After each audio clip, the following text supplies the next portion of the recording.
Now that the season's over, odds makers have already declared who the favorites will be going into next season. Going into the game, many sports books had the Chiefs as the likely favorites for next year, but following the Eagles' victory, Philadelphia jumped up the rankings for all but a few online betting outlets. Caesars, BetMGM, FanDuel, and DraftKings now have Philadelphia as the standalone favorite, just ahead of Baltimore and Kansas City.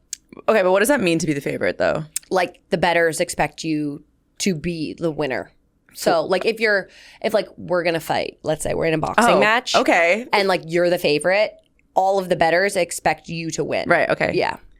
I like how you made it personal. Obviously. we're always physically fighting. Okay, and then as for the actual bets themselves, this might be a dumb question, but, like, do you bet now? Okay, so here's the thing. I cannot bet. Let me make that clear because I work in the NFL.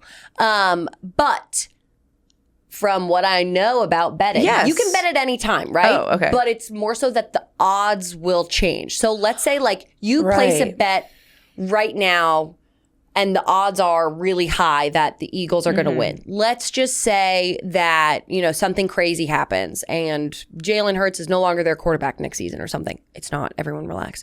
Then the odds would change drastically. Right. So then like maybe not as much in their favor anymore. And so then if they were still able to win, your bet would have had the odds that it started at, not the odds that happened once the Eagles kind of went down. They fell off. Yeah.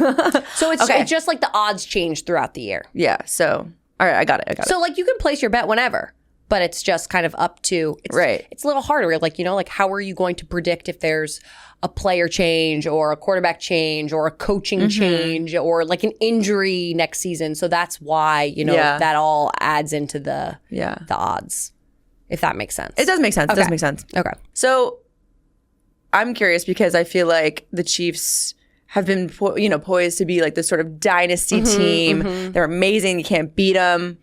But obviously they just lost so bad. Yeah.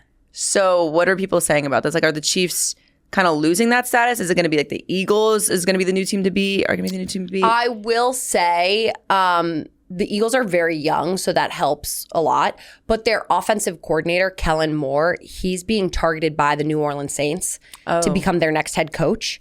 So that is just a little bit of like obviously, if you're given Jalen Hurts and Saquon Barkley, like you're going to make things happen, and like AJ Brown and Devontae Smith, you're going to make things happen on offense. So like you don't need to be this like master creator, but it's going to play into it, like having a new offensive coordinator, maybe a new offensive system, who knows? But like that will definitely play into it. So we'll see how that shakes things up.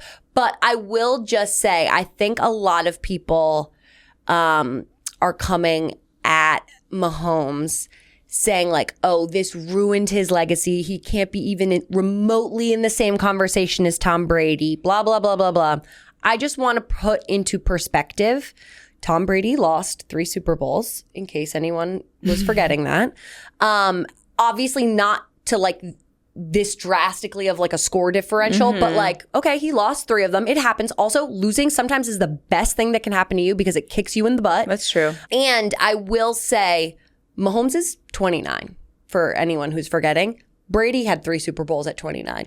Mahomes has 3 Super Bowls at 29. So, like, we just have to take a beat because I think that, yes, this was a bad showing and it was not good for his resume, but he still has 3 Super Bowls at 29. And, like, Brady won 3 from the age of, like, 38 on. So, like, we just have to remember that. Okay, so you're a Mahomes apologist, I hear. I'm just, like, I want everyone to take a breath because we love to overreact. Well, I mean, I will say when I was watching the big game, I was like, I mean, it must really suck for Mahomes because not only did he lose, but yeah, he just, if he wants a three-peat, he's going to have to win 2 more in a row again. So that was like truly history could have happened. Yeah, the RIP to the three-peat.